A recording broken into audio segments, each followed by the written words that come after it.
Hello to all lovers of the strange, the dark, and the mysterious.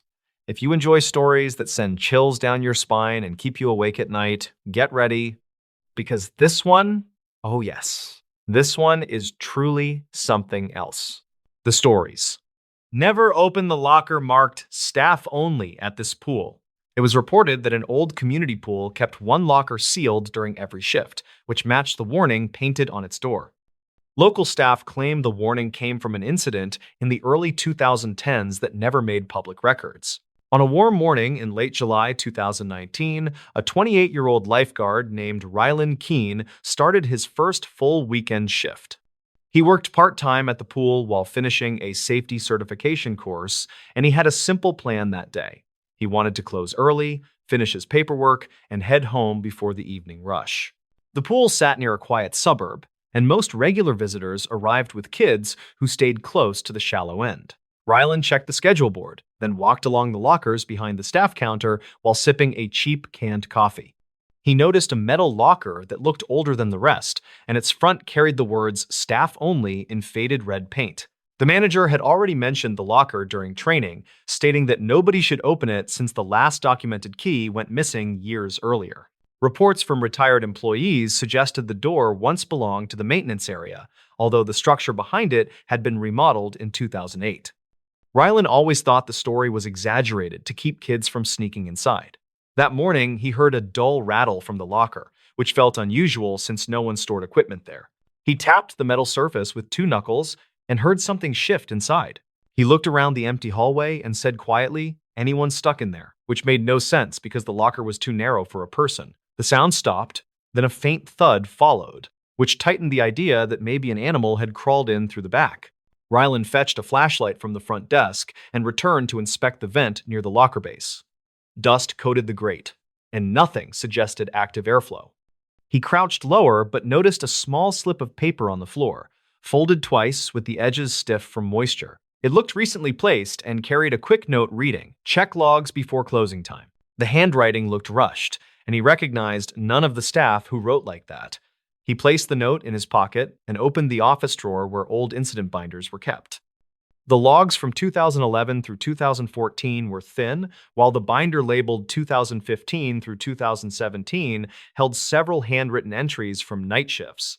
One entry from late August 2015 described a report of heavy knocking from behind the old locker. The guard wrote that he radioed a supervisor, then waited 15 minutes before the noise stopped.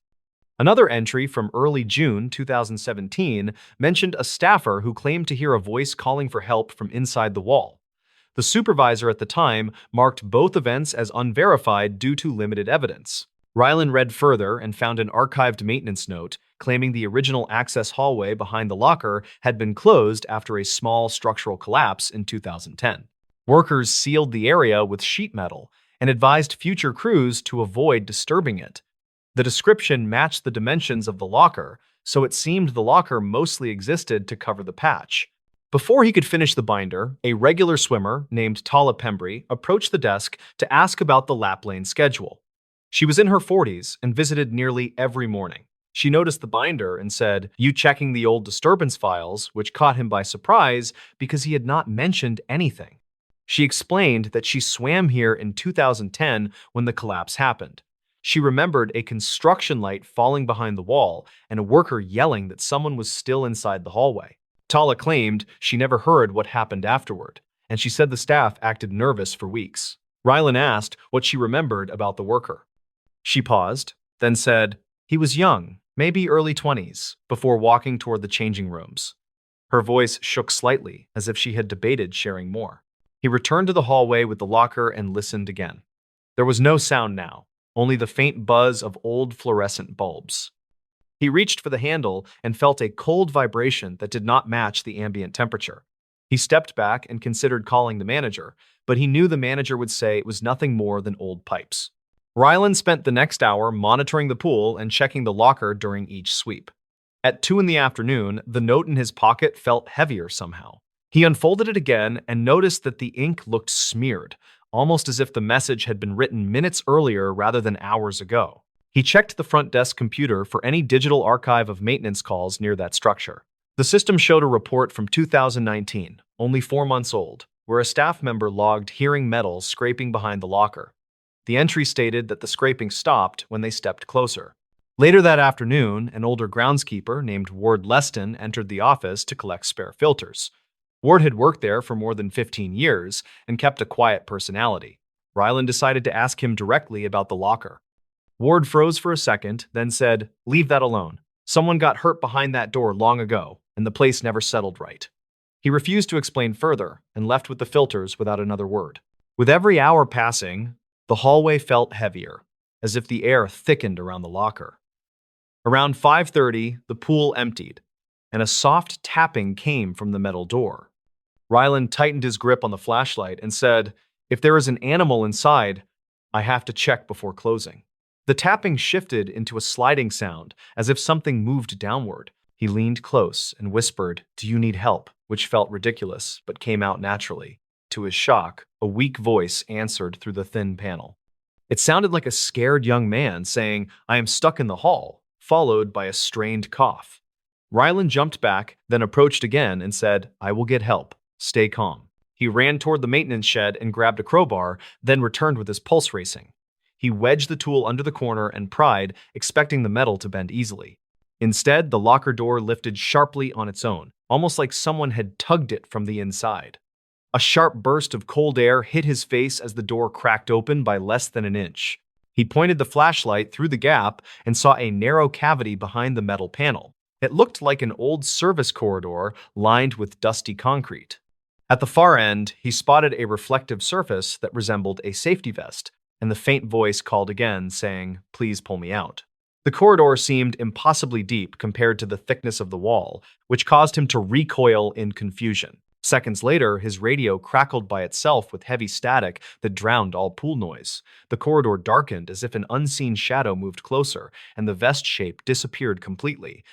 The voice stopped mid-sentence, and the temperature dropped sharply, making his arms shake. He stepped backward, and the locker door slammed shut with a force that echoed through the empty hallway. He tried the handle again, but it would not budge, and the flashlight died without warning. He backed away and held his breath as the building settled. No further sounds came from the locker. Dispatch logs later stated that he reported the incident at 6:10 in the evening, though the call lasted only 9 seconds before the line failed.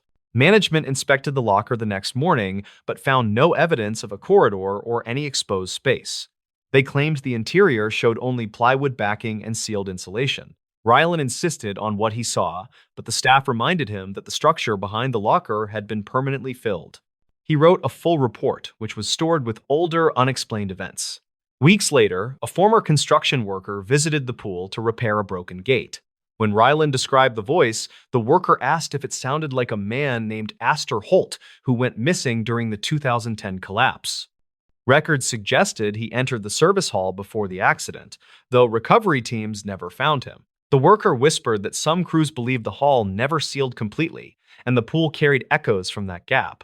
Ryland eventually left the job, but he kept the original folded note as uneasy proof of that day.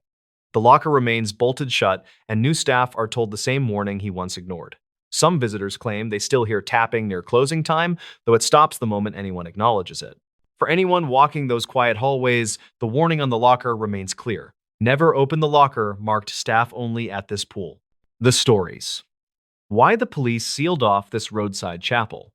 The small roadside chapel sat near a quiet county highway where drivers sometimes stopped during long rural trips. Local deputies reportedly closed it in late 2019 after a traveler found something that changed the tone around the place. The building was simple, and people usually barely noticed it. The story centered on a 34-year-old maintenance surveyor named Corbin Hale, who often drove that route for work. He lived in a nearby town, and he usually kept to a steady schedule that involved checking rural drainage markers along the highway. On a mild afternoon in late September of that year, he planned to finish early so he could meet a friend for dinner. He stopped near the chapel because one of the markers behind it looked slanted, and he wanted to document it. He walked toward the spot while carrying a small camera and a work notebook. The chapel door stood slightly open, and he remembered hearing nothing except distant traffic. He planned to ignore the building until he heard a short tapping sound from inside. The sound made him pause, and he stepped closer to check if someone needed help. He called out a quick greeting but got no answer, which felt strange considering the soft tapping kept going. He pushed the door with his boot and saw dust drifting through a bright slant of late daylight. A wooden bench near the front looked recently moved because its legs scraped fresh lines across the floor.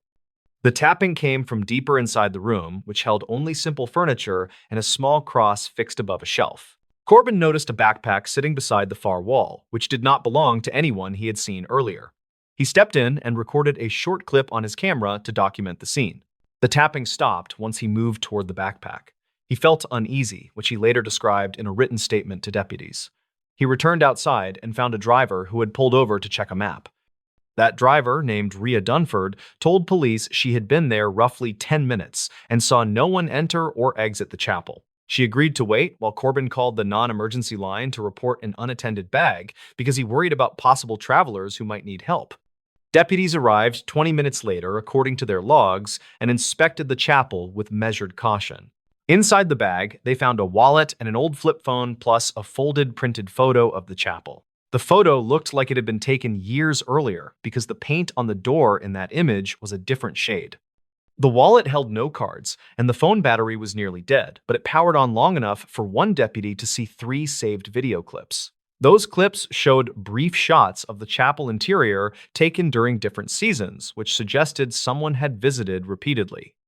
In each clip, a bench had been moved to a different spot, and in the final clip, a faint figure appeared reflected in the small window which faced the highway. Deputies later said the figure looked like a person crouched near the bench, though the image lacked clarity. Investigators reviewed old repair records for the chapel, which belonged to a small regional trust that handled forgotten roadside structures built decades earlier.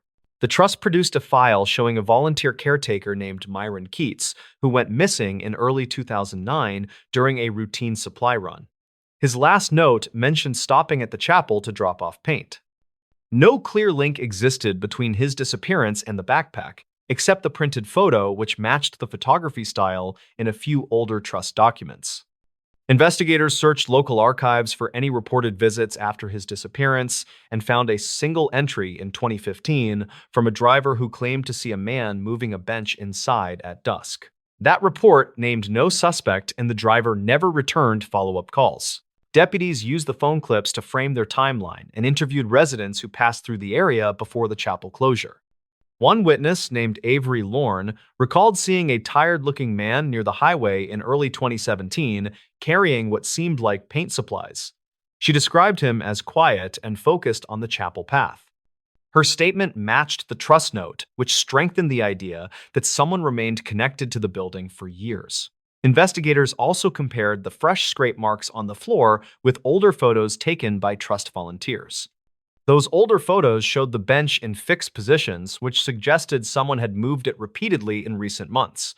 This supported the idea that the visitor returned long after Myron disappeared. When they completed their review, they sealed the chapel for safety because they believed an unknown person had been sheltering there. The person possibly struggled with memory issues or untreated fear of being found, according to one unofficial summary shared with Corbin.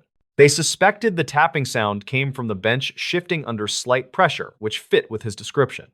The unknown visitor was never located, and no missing person report perfectly matched the wallet photo, though the style resembled a younger Myron. Authorities kept the case open, but treated it as a possible long-term wandering situation rather than foul play. Corbin later told friends that the chapel felt different when he drove past on later surveys. He thought about the way small, forgotten places can hold tangled stories that no one fully understands. He believed the closure made sense because it protected whoever might return, as well as anyone who stopped without knowing the hidden history. He still remembered the tapping sound and considered it a reminder that quiet places often carry quiet warnings. The stories. The mineshaft everyone avoids after one winter shift. Hushed stories about a troubled winter shift lingered around an old mining town where people rarely challenged its harsh land. Locals claimed the trouble began after a night when a minor accident exposed something deeper than ice inside an abandoned shaft. Ryder Halden was 34 and worked as a maintenance tech for a small mining contractor that handled seasonal repairs. He arrived in the area during early winter to inspect older ventilation lines after a storm damaged several service roads. He hoped to finish his tasks fast because he planned to drive south before deeper snow arrived. His simple goal was to check the inactive shaft called Northcut and file a routine report that usually required little effort. The incident started when Ryder reached the frozen service trail and noticed fresh tire marks that did not match company vehicles. He studied the tracks because they curved sharply near the locked entrance, and he felt annoyed since trespassing caused delays. He followed the marks for a short distance and found the company padlock on the gate sitting open in the snow. That immediately changed his plan because an unlocked gate meant he needed to walk inside and confirm that no one had entered recently.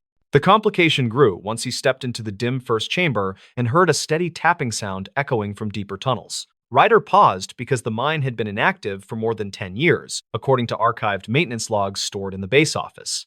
He tried to convince himself that melting ice caused the noise, yet the tapping kept a slow rhythm that felt intentional. Nearby walls held old chalk markings that matched diagrams found in earlier reports, though he spotted one new line that seemed recently drawn. He documented the finding with his work phone because unusual markings required clear evidence for supervisors. The photo captured a faint boot print beside the chalk line, and that raised his concern further. Ryder checked the archived inspection sheets stored on the local server earlier that morning, and none mentioned any recent site visits other than his. He decided to walk deeper because standard protocol ordered a full sweep whenever unauthorized signs appeared. He carried a small lantern since the wired lights no longer functioned after their power source was removed several years prior.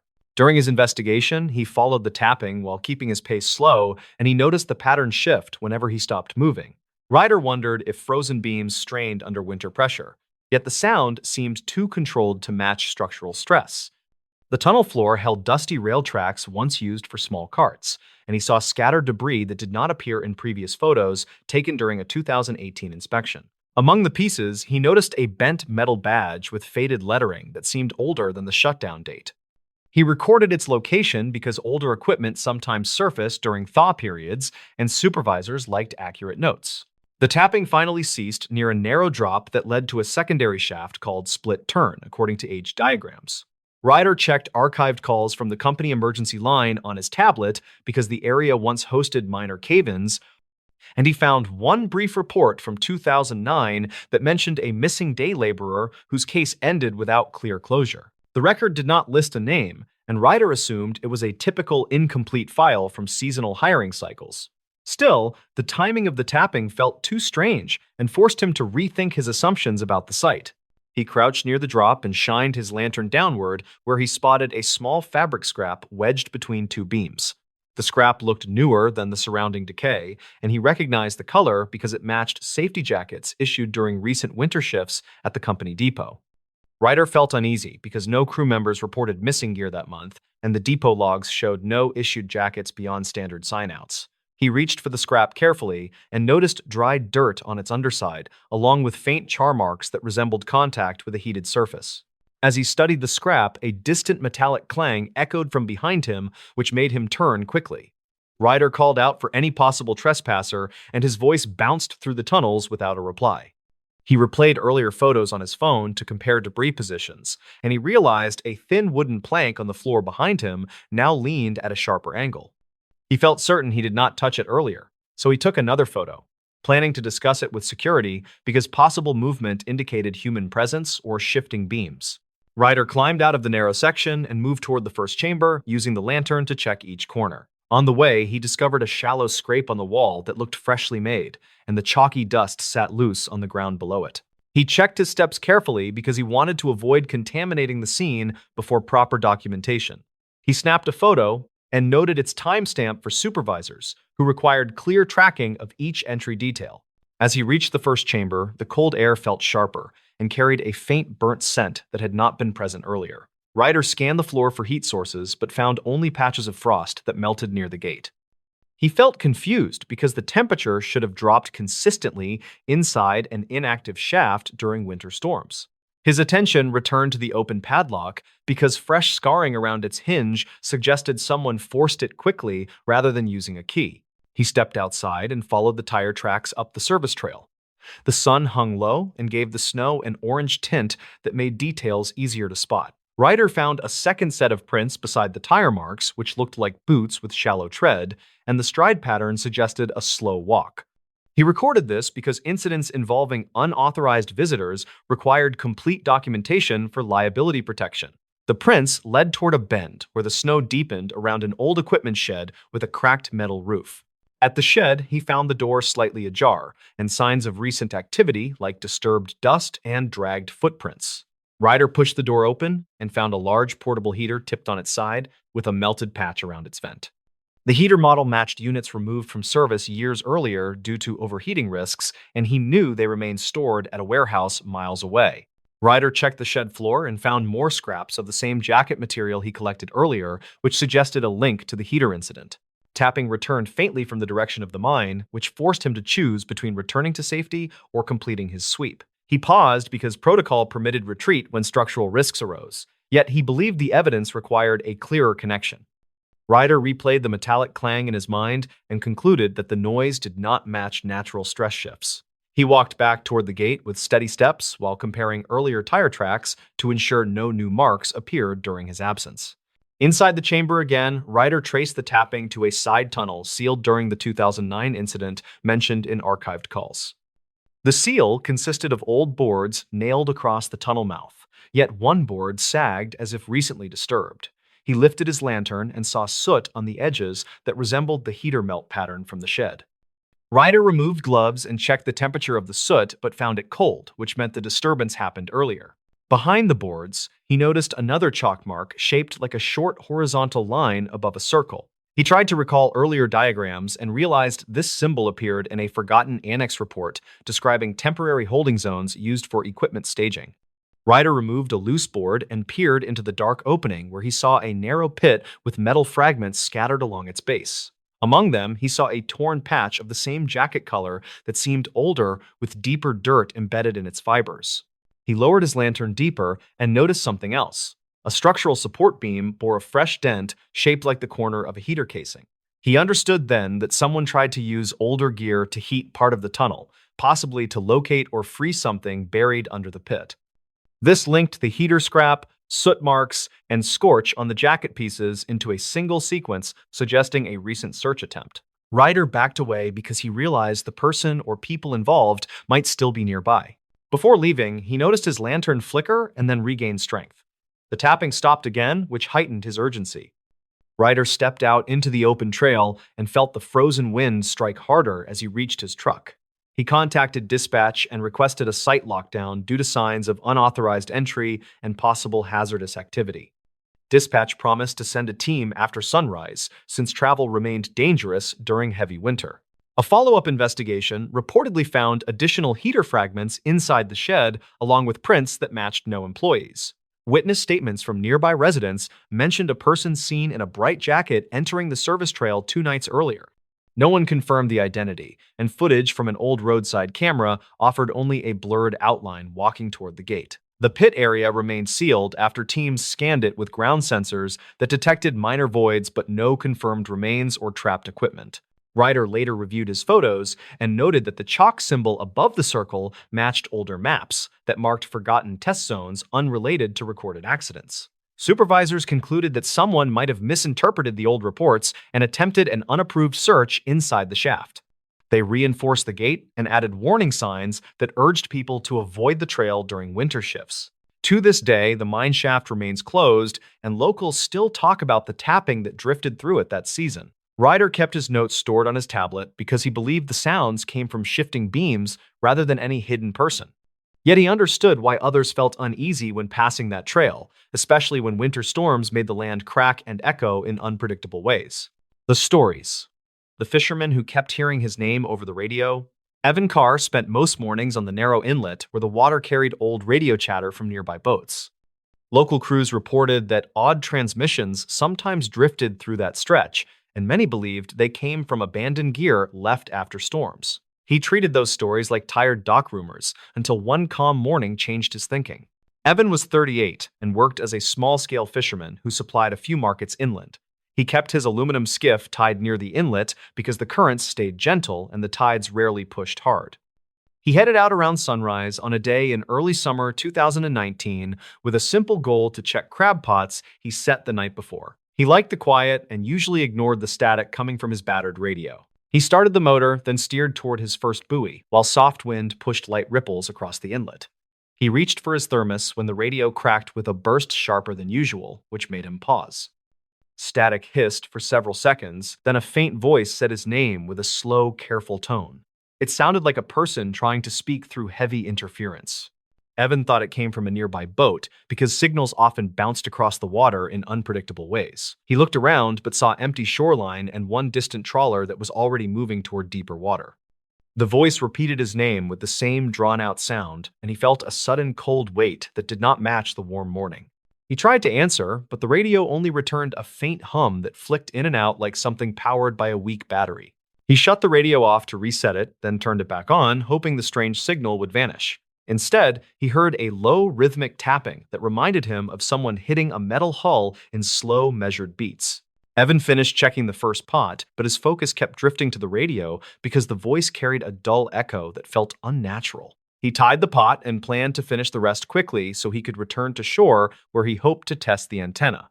The moment he reached for the throttle, the radio shifted again and whispered his name in a tone that sounded closer than before. He headed towards shore while replaying that voice in his mind because it carried an uneasy familiarity he could not place. Dock workers later said he arrived faster than usual and looked tense as he pulled his gear onto the planks. He asked if any boat had called for him that morning, but no one reported a transmission with his name. Evan returned home and wrote down the time of each strange broadcast because he wanted to check older notes he kept on similar events. He found 2 entries from early spring that mentioned brief whispers through the radio shortly after heavy fog settled over the inlet. He ignored them at the time because the fog distorted signals and created odd echoes that bounced between cliffs. He spent the afternoon checking online forums that tracked regional marine frequencies where enthusiasts archived recordings from previous seasons. One contributor posted a thread about ghost transmissions that came from a derelict trawler that sank in the late 2010s after a major storm. According to the thread, the trawler carried a short-range radio that sometimes flickered on during low tide when exposed wiring reacted to saltwater. Witness statements from local patrol crews reported faint voices calling crew names during those periods, though no identity was ever confirmed. Evan noted that detail because the thread mentioned distorted speech patterns that matched his morning experience. He called a friend named Cal Rowan, who worked part-time with a small rescue group, and asked if the inlet held any wrecks near his route. Cal said an old survey map showed one submerged boat that rested near the deeper bend south of the inlet. He offered to meet Evan at the dock so they could check tidal charts and mark the likely location. They met near sunset and compared notes while a light breeze pushed the smell of seaweed across the planks. Cal studied Evan's written times, then said the pattern lined up with a recent series of reports about intermittent transmissions during rising tide. He suggested they record any new signal the next morning using a portable device with stronger range than Evan's aging radio. Evan agreed, even though the idea made him uneasy because the voice felt personal in a way he could not explain. Morning arrived with heavy gray sky as they motored toward the bend marked on the survey map. Evan turned on the recorder while Cal monitored the radio and watched the water shift with the incoming tide.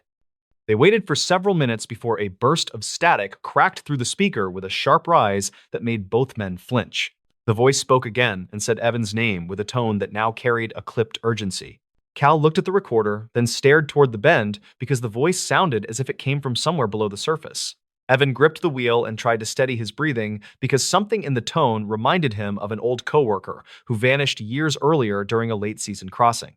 He mentioned that coworker to Cal, who asked if the man ever sailed near this inlet. Evan said that the coworker named Reed had worked on a small crew that fished along the same coastline in early 2017. Reed later transferred to another vessel that sank during a storm that occurred north of their town. Local reports said the wreck was never fully recovered because shifting sand made the search difficult. Cal suggested they check archived dispatch logs from that storm because crews sometimes reported drifting debris that could help them understand how anything connected to Reed might reach this inlet. They returned to shore and visited a small office where a retired dispatcher kept scanned records from older calls. The dispatcher recognized Evan and allowed them to search a digital folder that stored logs from early 2017. One log described a partial sighting of a damaged trawler hull drifting south several days after the storm. The report said the hull carried broken antennas and fragments of a radio panel that still flickered when exposed to sunlight. A second log mentioned a patrol officer hearing a distant voice through static that repeated a crew name before fading. Evan realized the name in that report matched Reed's last name, but the log did not mention if the voice said anything else. He remembered that Reed had a habit of calling coworkers by last name during early morning shifts when he tried to stay awake. The connection felt loose but too strong to ignore because the timing aligned with the drifting hull. Cal said they should return to the inlet during low tide, because exposed wreckage might reveal old wiring that caused recent broadcasts. Evan agreed, though, his stomach tightened because the voice spoke with increasing clarity each time. They secured the skiff, then returned that afternoon when the tide receded and revealed dark shapes below the bend. They anchored near a shallow patch where twisted metal poked through sand like remnants from the storm. Evan moved closer and saw part of a radio panel caught between two rusted beams with wires trailing into the water. Cal used a long hook to lift a loose section and found a corroded tag that matched the radio model used on Reed's crew during 2017. The radio crackled at that moment, then delivered another faint call of Evan's name, with a tone that now carried slow rising static. Cal recorded the sound while Evan watched the wires shift with the gentle pull of the tide. He understood then that the wrecked panels sometimes connected when saltwater reached the exposed terminals, which created a short burst of power. The burst likely triggered fragments of an old emergency recording that captured voices during the storm. Evan remembered that some crews recorded internal chatter before impact, and those recordings sometimes contained rushed calls that repeated crew names. The voice in his radio may have been part of that final chatter, which echoed through damaged wiring each time conditions aligned. They brought the recording to the dispatcher, who played it through a clearer speaker. The voice echoed sharply, then faded as the static rose, which made the source obvious. It was a broken emergency loop that repeated fragments from a doomed crew's final minutes. The distorted tone made the calls sound directed, but they were simply names, shouted during chaos. Evan felt a heavy release of tension because the mystery carried a painful answer, but at least it was grounded in something real. He asked the dispatcher to contact local authorities so they could mark the wreck and prevent more confusion. Cal agreed and said the inlet should be flagged on new charts for safety. Evan returned to the water the next day and listened to his radio with a calmer mind while checking his crab pots. The inlet felt different because he now understood the source, even though the memory of the voice still lingered. He looked toward the bend where the wreck rested and thought about the crew who never returned. He continued working that season with new respect for the signals that travel across water because each transmission carried a story shaped by time and tide. He did not hear his name again and believed the loop finally failed after years of corrosion. He kept the recording in a drawer at home to remind himself that strange moments sometimes come from simple causes. He knew that calm days on the inlet now carried a quiet steadiness that felt earned after weeks of searching for answers. The stories. This photograph found in a mailbox changed everything. The photograph turned up inside a rusted mailbox behind an old duplex that once housed 3 families during the late 2010s. It reportedly connected to an unsolved disturbance that drew police cars for weeks without any formal statement from local officials. Rylan Mercer was 32 and worked as a junior claims adjuster who spent most days reviewing accident photos sent by clients across the region. He had driven out to the duplex to help his cousin move into a cheaper place after a messy breakup that happened earlier that year. He wanted a quiet afternoon with simple tasks that could end before dark, since the neighborhood felt uneasy even in daylight. The plan changed when he noticed the leaning mailbox behind the fence with its lid jammed open from years of sun damage. Something inside caught the light in a way that bothered him, and he reached in without thinking much about it. His hand closed on a stiff envelope with no stamps and only a smudged date that looked like it read 2014. Inside was a single photograph that showed the back lot of the same duplex, with a figure standing near a basement door. The figure seemed to stare at the camera, even though the face was blurred under the bright reflection that hit the glossy print.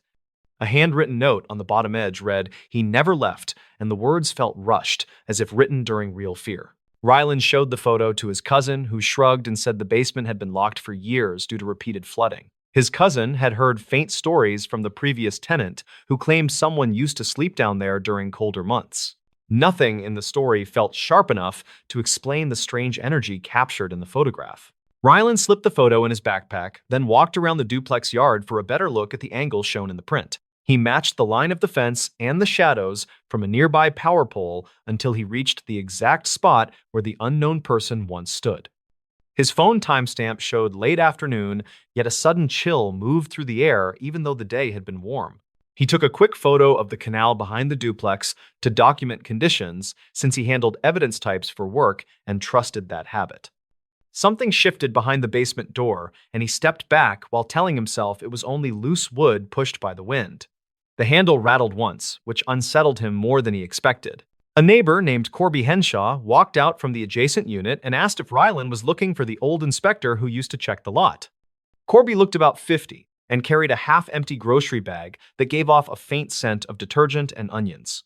He said the inspector came around every few months to confirm no one had broken into the basement.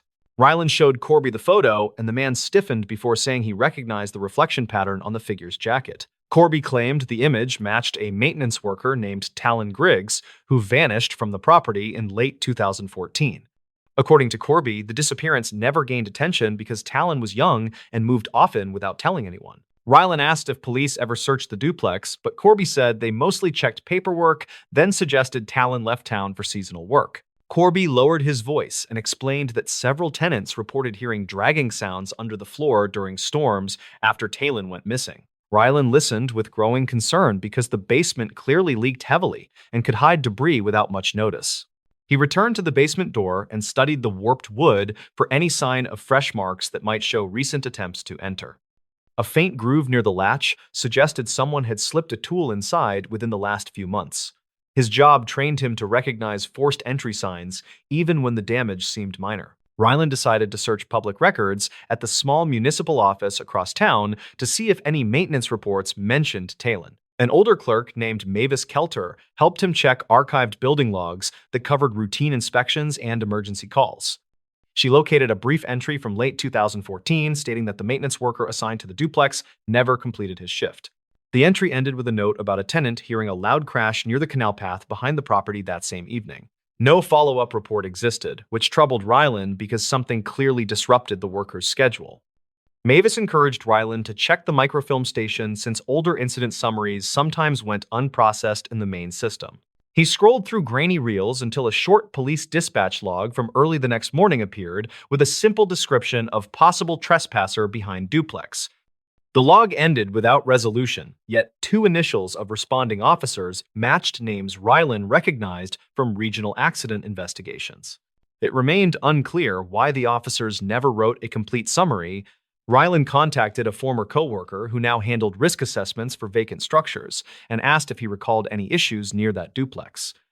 The coworker remembered an odd request from a landlord who wanted an estimate for reinforcement of a basement hatch rather than a full cleanup. That recommendation was denied due to insufficient documentation, which meant the door probably stayed weak for years. Rylan returned to the duplex the next morning and found the backyard quiet except for the hum of distant traffic along the main road. He held the original photograph beside the current view and noticed a missing gutter downspout that once directed runoff away from the basement. Water had carved a shallow trench that led directly to the exact spot where tenants heard dragging noises during storms. He moved closer to the door and pressed his ear against the wood to check for echoes that could reveal hidden cavities behind the interior wall. A faint hollow sound suggested a gap large enough to hide debris that might include personal items left by Talon. He reached for the handle, which gave slightly, as if someone recently replaced a rusted hinge without securing it tightly. Corby approached again and warned Rylan that previous tenants avoided the basement after a courier discovered an old backpack wedged behind a drain pipe. The courier returned the bag to the landlord, who claimed it belonged to a temporary worker, yet no one retrieved it. Rylan realized this detail lined up with the approximate time of Talon's disappearance. He asked Corby where the landlord moved and learned the man relocated to another county after selling the duplex in 2021. Rylan checked property records later that day and found a short transfer note indicating the landlord left behind several unclaimed storage boxes. Those boxes were marked as low priority during cleanup, which meant their contents might still sit in a small maintenance shed. Rylan walked to the shed behind the duplex and spotted 3 dust-covered boxes stacked under a sagging roof tile that drooped toward the canal. Inside one box, he found scattered papers, including an old shift sheet with Talon's name and a checklist mentioning repairs near the basement hatch. Another page listed a complaint about a foul smell rising through the floorboards after heavy rainfall. He took photos of the papers, then looked up when a sudden gust rattled the shed door hard enough to shake loose dried leaves. The wind pushed a loose shingle that clattered onto the ground near his feet and broke apart in a puff of dust. The noise startled him, but reminded him that the property had been poorly maintained for years, which supported the idea of an overlooked accident. Rylan returned to the basement and used a small pry bar from his cousin's toolbox to loosen the frame without causing obvious damage. The door opened with a dull crack that carried through the quiet yard like a tired breath escaping from a sealed room. A wave of stale air rolled out, followed by the faint scent of metal and wet soil. He stepped inside and turned his phone flashlight toward the far wall where the drainage pipe curved behind a pile of rotten boards. Something glittered near the edge of the light, and he reached down to pick up a crushed reflective jacket with a missing zipper. The reflective pattern matched the same glare seen on the figure in the original photograph. A small utility tag sewn to the jacket listed the initials TG, which aligned with Talon Griggs, and confirmed Rylan had found evidence connected to the missing worker. He dug through debris nearby and uncovered an old clipboard that held one final maintenance note describing a sudden collapse caused by shifting soil near the hatch. It suggested Talon was preparing to reinforce the area before something destabilized the ground. Rylan followed the damaged soil path toward a narrow cavity under the floor where water pooled during storms and carried loose items into deeper pockets of mud. He found scattered tools with dried corrosion that indicated the worker likely became trapped by collapsing debris during heavy rainfall. The shifting soil and poor structure could have hidden the incident from sight for years. He contacted local authorities who reopened the case and confirmed the basement conditions created a perfect scenario for an unnoticed accident involving a lone worker. Officers documented the findings and credited Rylan's persistence for revealing the long-ignored evidence that connected the photograph to the missing maintenance report. Corby watched from the fence with a quiet expression that mixed relief with sorrow. Weeks later, Rylan returned to the duplex before his cousin finished moving in and paused near the mailbox where he first found the photo. The rusted metal still leaned forward, as if trying to offer one final warning about secrets left unmanaged in quiet neighborhoods. He understood now that the image was not a threat, but a trace of someone trying to signal unfinished work. He placed a small flower near the fence, then stepped back toward his car while thinking about how easily small details vanish when people move on. The photograph no longer felt ominous because its message became clear through patient evidence and careful listening to forgotten reports. Rylan left with a quiet respect for the worker whose final shift had been frozen in that single frame, the nurse who refused to enter room 6 again. Lila Farnes first heard about room 6 through a short entry in an old staffing report that mentioned unusual overnight disruptions. The report was dated to 2009 and came from a small regional clinic that sat outside a quiet town with limited medical resources. Lila was 33 and worked as a traveling nurse who filled short contracts in understaffed facilities. She arrived at the clinic during early autumn when the halls felt calm and the night shift moved slowly through predictable routines. Her simple goal that week was to keep a steady rhythm while saving money for a move planned for the next spring. On her second night, she was assigned a rotation that included room 6, which held a recovering patient named Dorian Pike. He was 62 with a mild respiratory issue that required observation but posed no immediate danger. His chart suggested stable progress, which meant the room should have been an easy stop during her quiet rounds.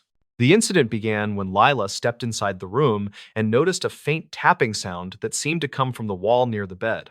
The patient had been awake, and he watched her with an uneasy expression that suggested he wanted to speak but hesitated. She asked if he needed anything, and he answered with a flat, "Please keep the lights on tonight," which struck her as odd, given his preference for darkness noted earlier by the day nurse. During her next pass, the tapping returned and felt sharper, like something struck the wall with steady intent. Lila checked the hallway and found nothing unusual beyond a supply cart resting near a closed door. She reviewed maintenance notes later and saw that workers had previously inspected the wall after a similar complaint in 2006, yet found no loose utilities or structural issues. The complication deepened when a nurse on the shift before hers mentioned archived calls made by former night staff. Those calls reportedly described patient distress related to sudden cold drafts that moved through room 6 even when vents were shut. Lila filed this in her mind, but kept her focus on what she could directly verify, which meant returning to the room with a calm approach and simple checks. When she entered again, she saw Dorian clutching the call button with both hands and staring at the same wall that had produced the tapping. He whispered, "They move through here," which confused her because he had no history of disorientation and his oxygen levels looked normal. She tried reassuring him, but he pointed toward a small framed print that hung crooked like someone had pushed it earlier. Lila documented the scene, then stepped into the hallway to compare notes with the evening charge nurse named Brenton Shaw. He was in his late 40s and had worked the clinic for many years, which gave him perspective on long-standing issues. Brenton admitted that Room 6 had frequent incident logs related to unexplained noise, but he never saw anything dangerous, so he kept assignments unchanged. The investigation began after Dorian reported that someone had touched his arm during a period when no staff had entered the room. Lila checked the security panel near the nurse's station, which showed timestamps for door openings captured by the badge sensor. The logs indicated her previous visit, followed by a long gap with no recorded entry, which made his claim puzzling. She then reviewed older patient notes from 2003 to 2008, which described brief episodes of agitation from individuals with no history of anxiety. Several mentioned hearing movement behind the wall near the bed, and one wrote that a picture frame had tilted during a quiet stretch. These details were small but consistent, which encouraged her to look for a physical explanation. Lila asked the maintenance lead named Corbin Rusk to inspect the wall after her shift ended. He brought a handheld thermal scanner and ran it across the surface while she watched from the doorway. The tool showed a thin vertical band of cooler temperature that did not match the building layout, which suggested an unregistered cavity or narrow chase behind the drywall. Corbin returned during daylight with a small borescope camera designed to look behind tight spaces. He located a hidden seam in the corner that had been painted over during earlier renovations. When he guided the camera inside, they saw a slender gap between structural supports where unsecured pipes ran without proper insulation, which explained both the cold drafts and the intermittent tapping. The twist emerged when Corbin followed the pipes farther and discovered that the cavity connected to an abandoned service chase sealed decades earlier, according to archived renovation notes. That chase once linked several rooms, including Room 6, where older patients had repeatedly complained about footsteps at night. The noise likely traveled along the hollow space and grew sharper as the building shifted during temperature changes. Lila returned to Dorian with the findings, which eased his fear because it gave something concrete to replace earlier uncertainty. She watched him relax when she explained how air moved through the gap and how small vibrations struck the wall during normal settling. He nodded and said, "That makes more sense than what I thought," which helped restore predictable routines for the rest of his stay. The payoff became clear a few days later when the clinic sealed the gap with proper insulation, which stopped the tapping that had bothered so many night staff over the years. Lila felt relieved because the solution fit every clue she had gathered from logs, witness comments, and earlier maintenance records. She no longer feared the room and worked her shifts without hesitation. Still, she remembered the moment she first stepped into Room 6 and sensed tension that felt older than her short assignment. She knew many stories deepen when fearful people misread unfamiliar sounds, but she also understood how convincing those moments can feel. Later, she often said that small mysteries usually shrink under steady checking and clear evidence, which matched her experience at the clinic. Lila finished her contract without further issues and moved to her next job carrying a quiet confidence shaped by those nights. She still thought about Dorian and the relief in his voice after learning the real cause behind the unsettling moments. Room 6 stayed sealed and silent after the repairs, which meant future patients would sleep without wondering what moved behind the wall. The stories. What a delivery driver. Saw outside the last house on the route. The incident reportedly came from a route sheet pulled from an old regional dispatch office, and it referenced a final stop that never made sense.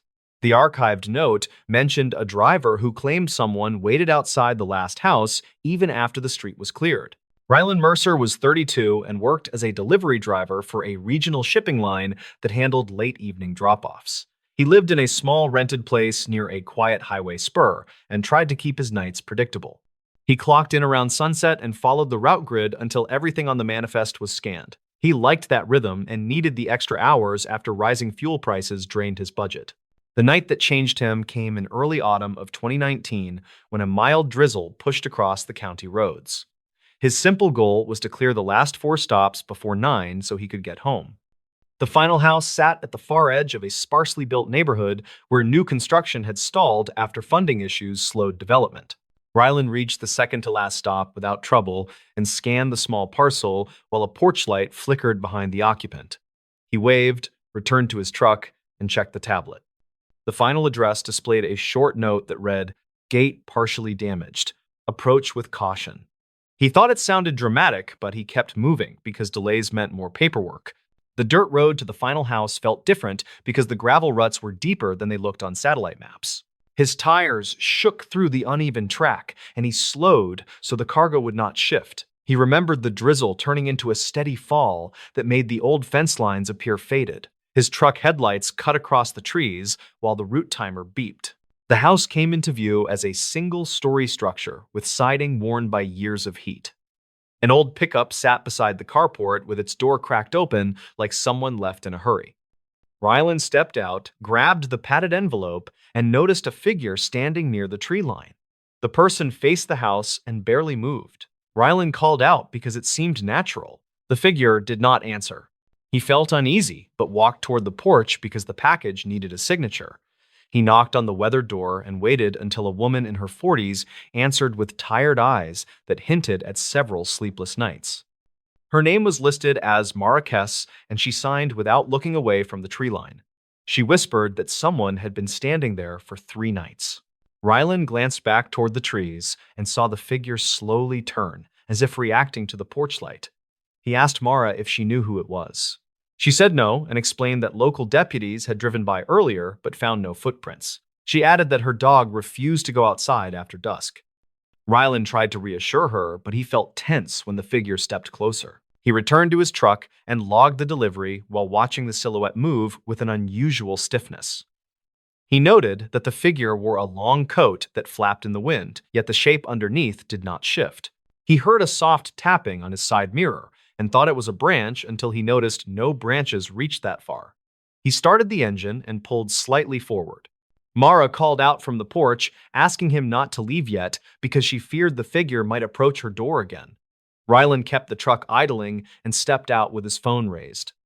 The figure paused near the edge of the driveway and tilted its head as if listening. Rylan recorded a short, shaky video for possible evidence and captured the moment the figure retreated into the dark corner of the lot. He urged Mara to call the non-emergency line again. She did and mentioned his presence in the background. Dispatch reportedly confirmed previous calls from that address during the same week. Rylan waited until she hung up, then walked toward the driveway entrance to check for tracks. The drizzle had softened the soil, but he noticed 2 long impressions in the mud that did not match any standard boot pattern. He crouched to inspect the impressions and realized they looked stretched, as if the heel marks dragged unnaturally. He took photos to document it because the deputies would need something clear in case the rain erased the evidence. When he stood, he saw movement near the abandoned construction lot behind the house and raised his phone again. The figure reappeared near an unfinished foundation block. Rylan shouted, asking what they wanted, and the figure responded with a faint rattling sound that could have been fabric or gear. It stepped behind the block and vanished from sight. Rylan reached the spot within seconds, but found nothing except a plastic tape marker used by survey crews. He picked it up and noticed someone had written a date that predated the stalled project by 2 years.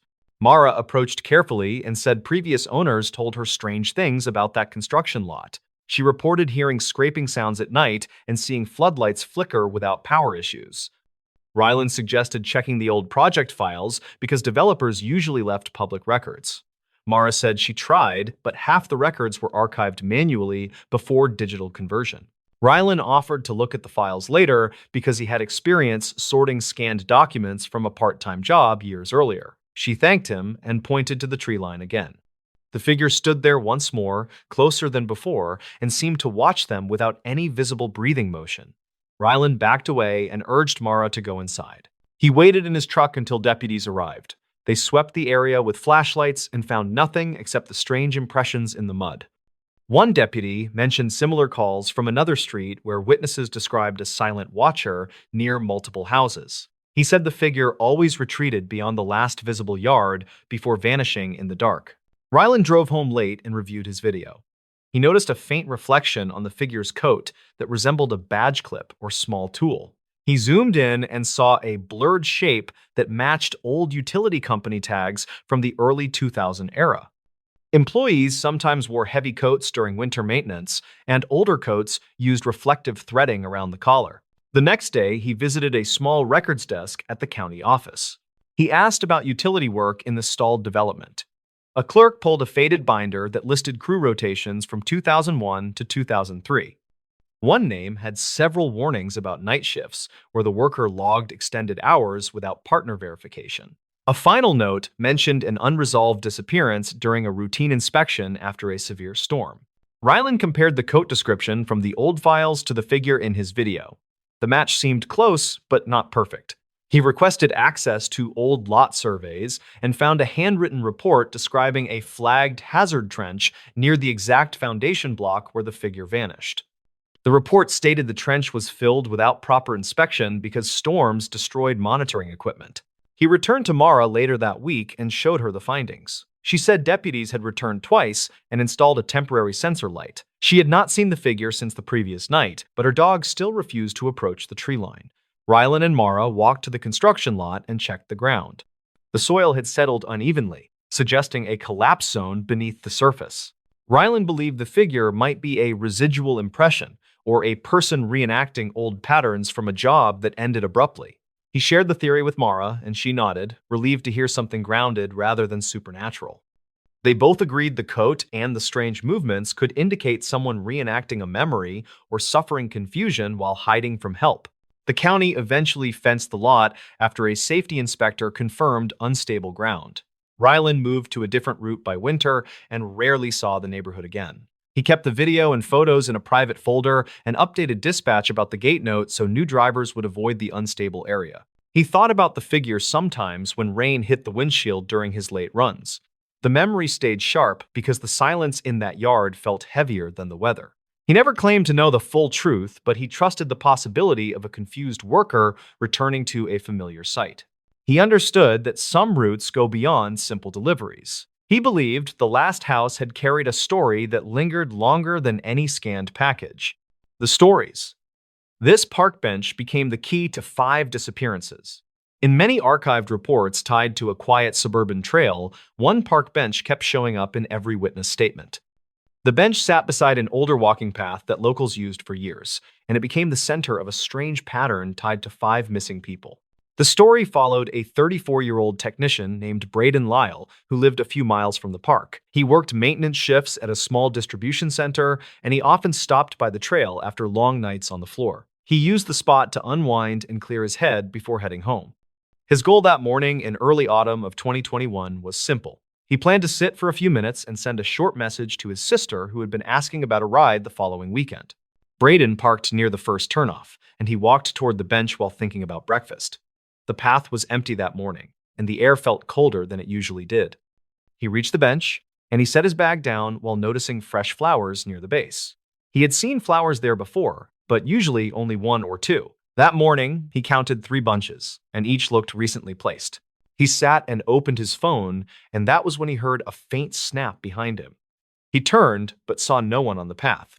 He listened for a moment, and he heard what sounded like quiet breathing near the small cluster of trees. He stood and called out a simple greeting, and he waited without moving. The breathing faded, and he felt uneasy enough to step back from the bench. A woman approached from the trail side and asked if he had heard something by the trees. Her name was Maren Ulrich, a 31-year-old caseworker who visited the trail on her days off. She pointed toward the bench and said she had seen a man sitting there 2 days earlier who vanished after dropping a small notebook. Braden asked what she meant by vanished. She explained that the man had walked toward the trees, and no one saw him leave the area based on her follow-up checks.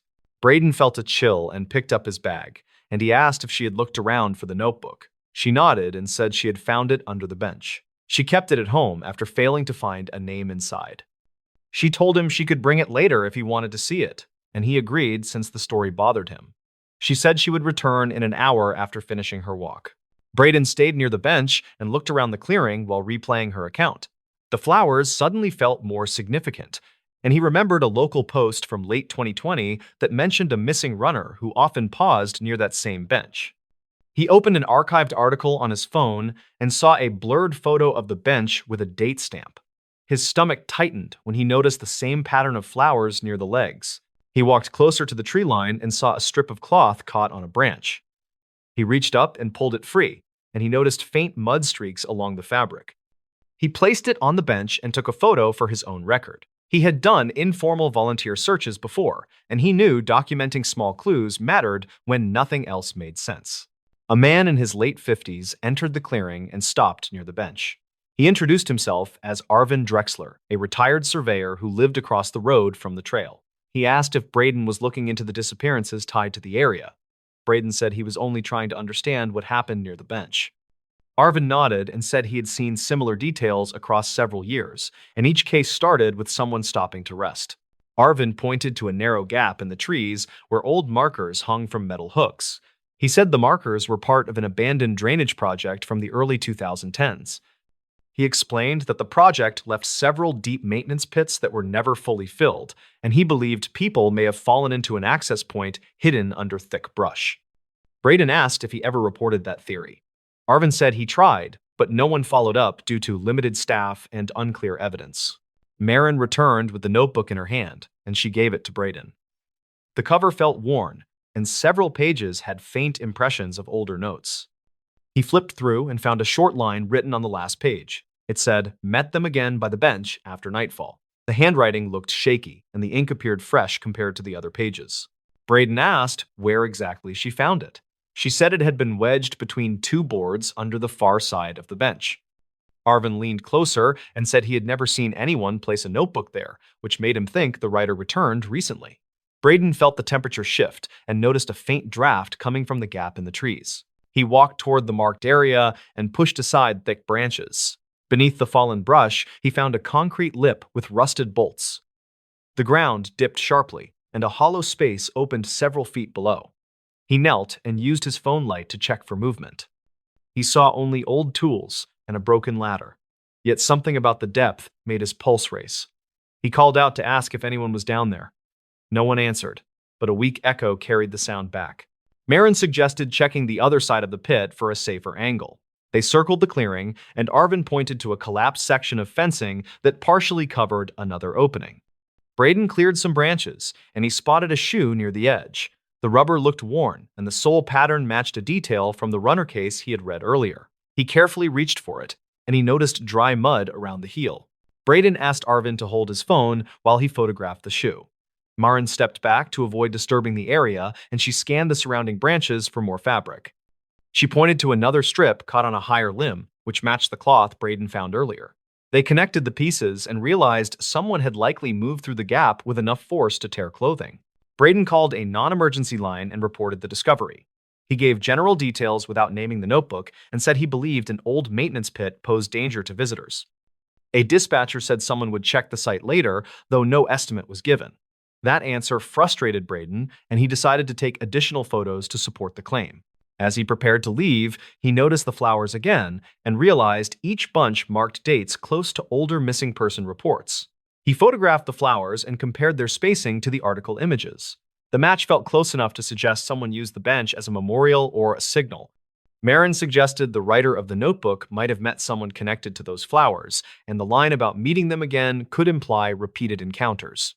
Braden opened the notebook once more and touched the last page. He noticed tiny indent marks above the line that hinted at a torn message. He angled the page toward the light and saw faint shapes. It looked like someone had written a location reference before removing the sheet. He took a close photo, planning to use editing tools later to enhance the impressions. They decided to walk the perimeter of the clearing before leaving, and Arvin guided them to an older fire road behind the benches. The road had cracked pavement and faded tape lines. He said he once saw a person wearing a reflective vest walking that area at night during 2018. He never identified the person, but he remembered the pattern on the vest matched old county uniforms that were discontinued years earlier. Braden connected that detail to the notebook entry and wondered if the writer had followed someone who claimed to inspect the trail. Marin said the county stopped sending inspectors to that area due to limited funding, which made the sighting even stranger. Arvin agreed and said the person may have used an old uniform to avoid suspicion. They returned to the bench, and Braden looked at the wooden boards where the notebook had been found. He noticed scrape marks near the underside.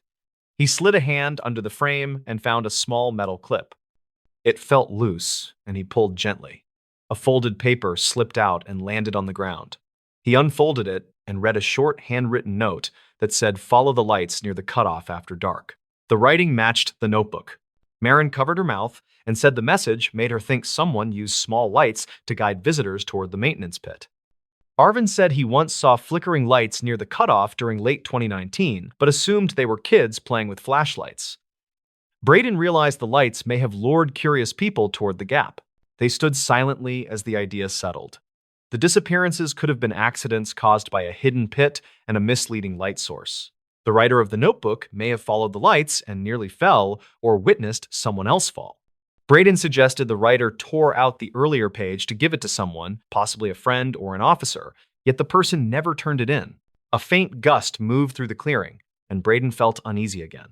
He gathered the notebook and folded note, and he said he would deliver them to the local station as soon as possible. Marin said she would provide her statement about seeing the notebook drop 2 days earlier. Arvin agreed to guide officers to the pit if needed. They walked back toward the parking area while discussing safer trail access. Braden looked over his shoulder at the bench, and he felt a strange pull. The bench had been a quiet place for years, yet its role in 5 disappearances seemed tied to simple mistakes, hidden hazards, and poorly understood signals left by an unknown person. The truth felt less like a supernatural mystery and more like a chain of overlooked warnings. Braden left the park with a steady resolve to push for a full inspection. He believed the answers were already there in the bench, in the flowers, and in the fragments of notes hidden under old boards. The truth only needed patient eyes to connect what had been ignored, and he hoped the next visitor would find the trail safer once those connections reached the right people. The stories. This lakeside pier hides something no one reports. Lodge crews in the region still talk about an old pier tucked behind a quiet lake that draws almost no visitors. They say the pier looks normal from a distance, yet people keep finding strange evidence near its end that never reaches public reports. In the summer of 2019, a maintenance worker named Ryland Keating drove out to that lake for a simple task. He was 29 and worked routine grounds jobs for a small county crew. That day, he only needed to replace a warped board along the outer section of the pier. He liked the lake because it stayed calm even during busy seasons, and he figured the job would be quick enough to finish before lunch. When he parked near the tree line, he noticed the lot was empty, which felt odd because anglers usually arrived before dawn. The air felt thick, and the water looked darker than usual, yet he kept moving because the repair order had been waiting all week.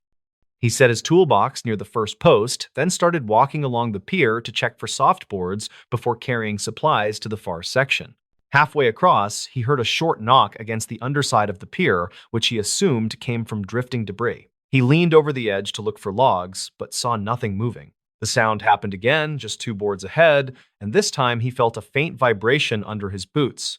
He stepped back and tried to decide if the pier was shifting because of wind, but the lake's surface stayed flat without any waves. He reached the final stretch where the railing changed from new planks to older, weathered pieces. A notebook sat against the inner corner near the last post, which made him freeze because the crew did not store items out there.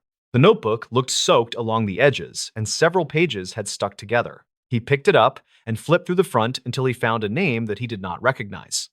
The entry mentioned fishing conditions from early spring and included a rough drawing of the lake that ended with a short line stating the water felt wrong that day. He set the notebook down and crouched to check the damaged board that needed replacing.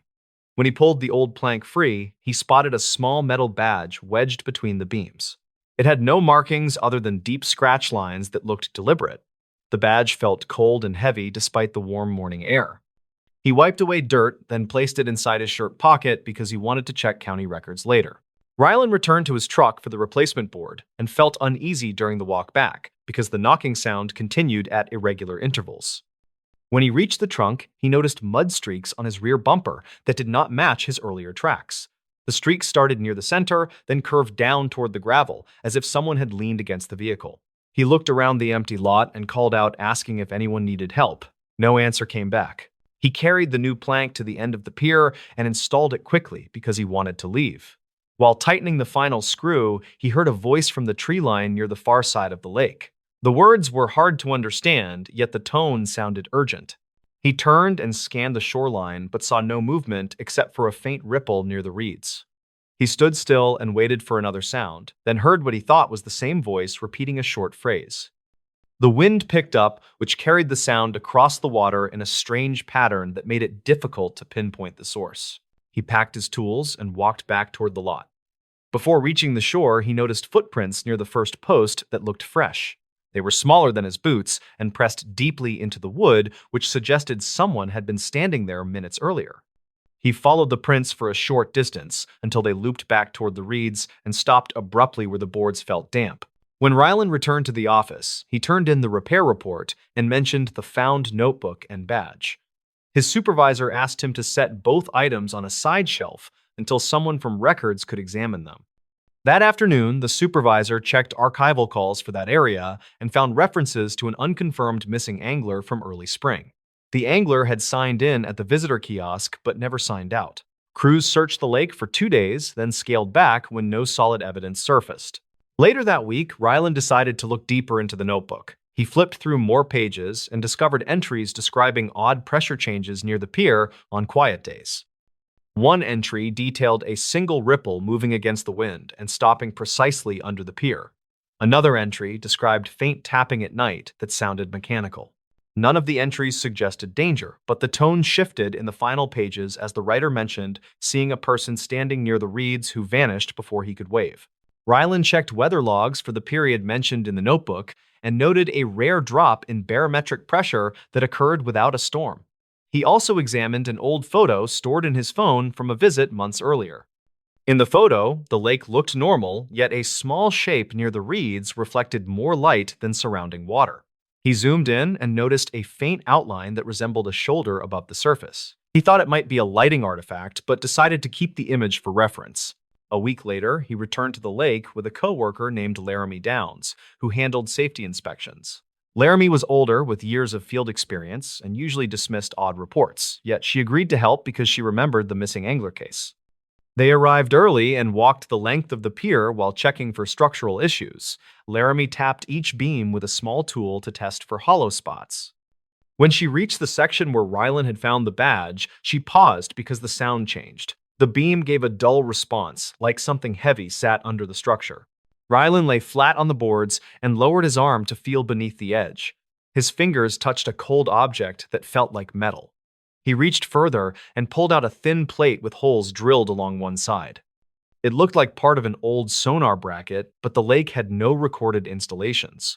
Laramie suggested checking old maintenance logs from 2005 because the county once considered adding depth sensors for safety. She also noted the plate looked corroded only on one half, which indicated it had been partially shielded from water for a long time. They carried the plate to the truck and decided to walk the shoreline before leaving. Near the reeds, they found a small indentation in the mud that resembled a knee print next to a flattened patch of grass. The mark faced the lake as if someone had been kneeling to look at something. Laramie pointed out faint parallel lines near the water, which looked like drag marks. She photographed the area, then flagged it for a follow-up survey. Back at the office, Rylan compared the bracket plate with old schematics from a short-lived depth monitoring trial. He found a drawing showing 2 test brackets installed near the pier before the project was canceled. The logs stated the devices were removed after several malfunctions, but the final report accounted for only 1 bracket. The missing bracket had apparently fallen into the lake or been removed without documentation. The scratch lines on the badge matched the spacing of the holes on the plate, which suggested they had been stored or moved together at some point. Rylan checked weather sensors near the lake for unusual readings over the past year. Several early morning reports showed sharp changes in water temperature near the pier despite stable air conditions. He also found a dispatch log from late spring describing a caller who reported seeing a person waving near the reeds before disappearing under the surface. Responders searched but found no footprints and concluded the caller may have seen a bird landing. One night, Rylan returned to the lake alone because he wanted to verify something noted in the notebook. He walked to the end of the pier and stood still, listening for tapping.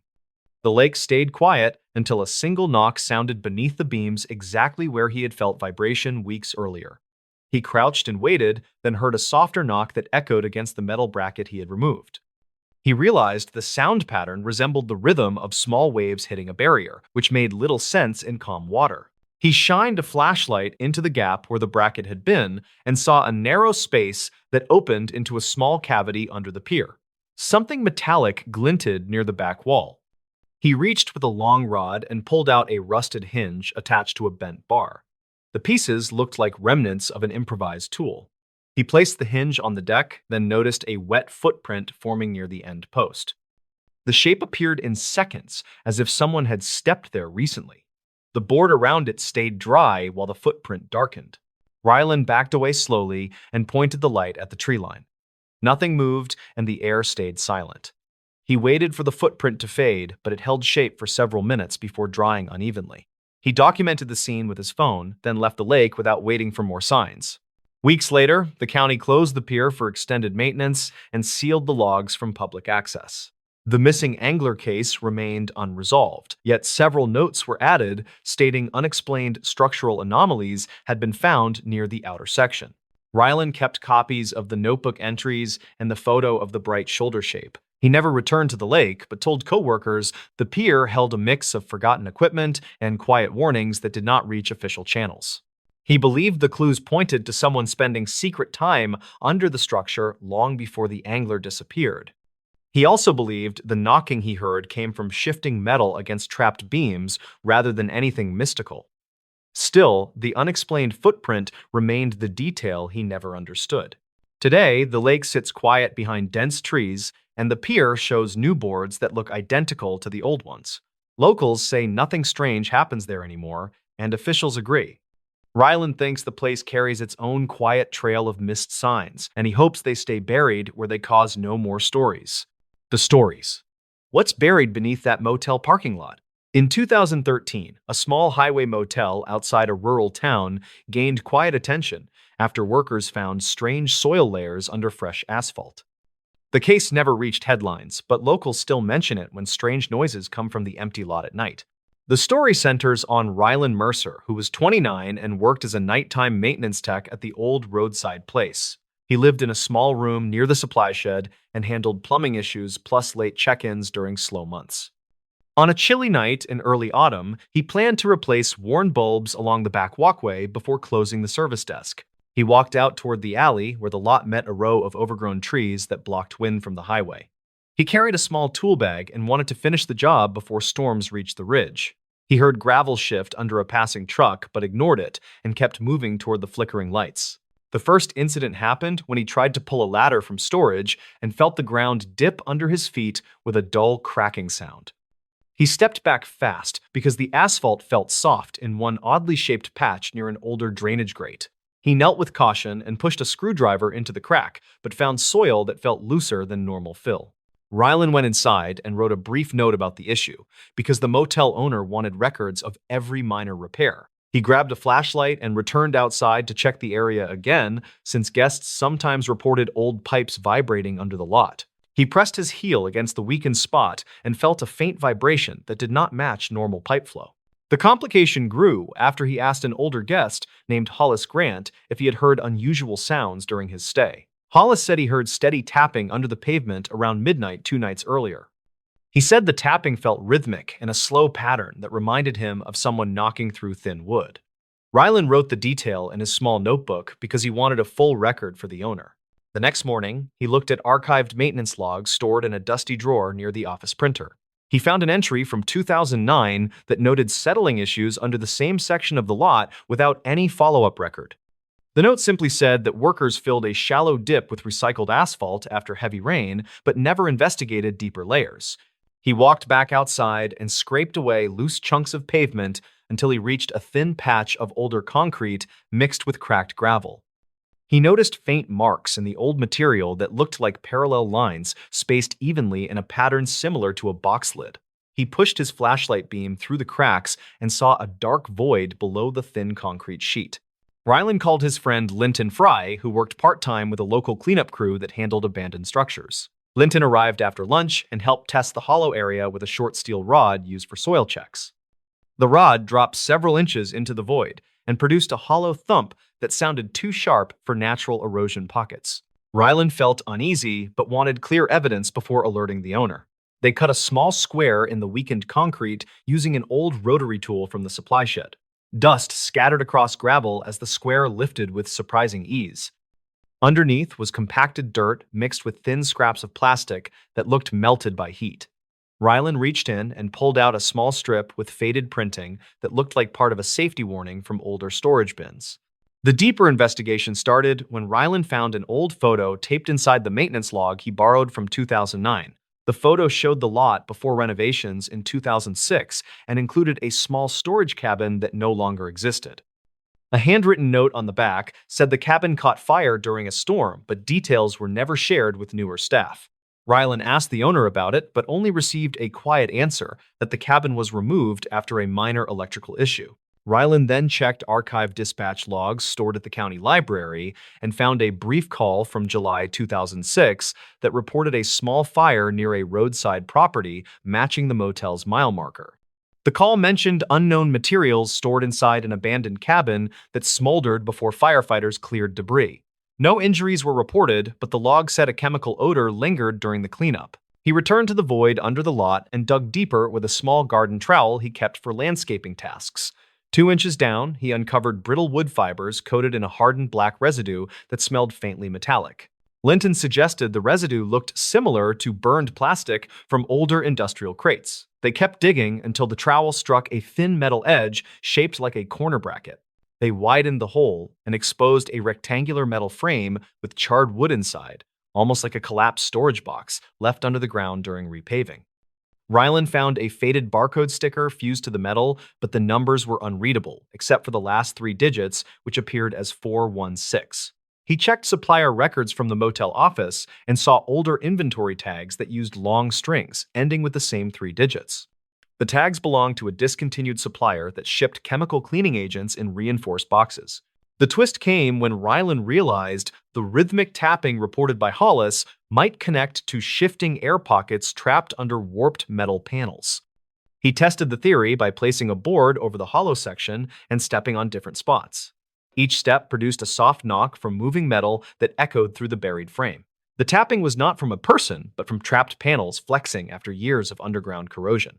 He called the motel owner again with all findings and explained that the lot might contain remnants of a burned supply cabin that crews buried instead of removing fully during renovations. The owner sighed and admitted he purchased the property after the fire and assumed everything had been cleared by the previous crew. He agreed to bring in a licensed team to remove remaining material.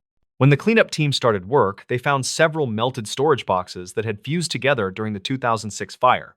The boxes contained expired solvent containers that ruptured during heat exposure. Crews confirmed the ash smell came from plastic and wood that settled unevenly under asphalt after the rushed renovation. They transported the debris to a proper disposal site and filled the cavity with stable soil. After workers repaired the pavement, Ryland walked the lot at dusk and listened for any sign of hidden noise. The tapping had stopped and the ground felt firm under every step. He wrote a final note describing the discovery and placed it with other logs so future staff could understand the history. People still mention the motel when storms roll across the ridge because the lot glistens strangely after heavy rain. Ryland thinks the glimmer comes from newer asphalt mixing with old gravel, but he also knows that memories of buried things often linger longer than anyone expects. He told Linton the mystery felt smaller once evidence replaced fear, and Linton agreed as they locked the shed and watched distant trucks roll past on the quiet highway.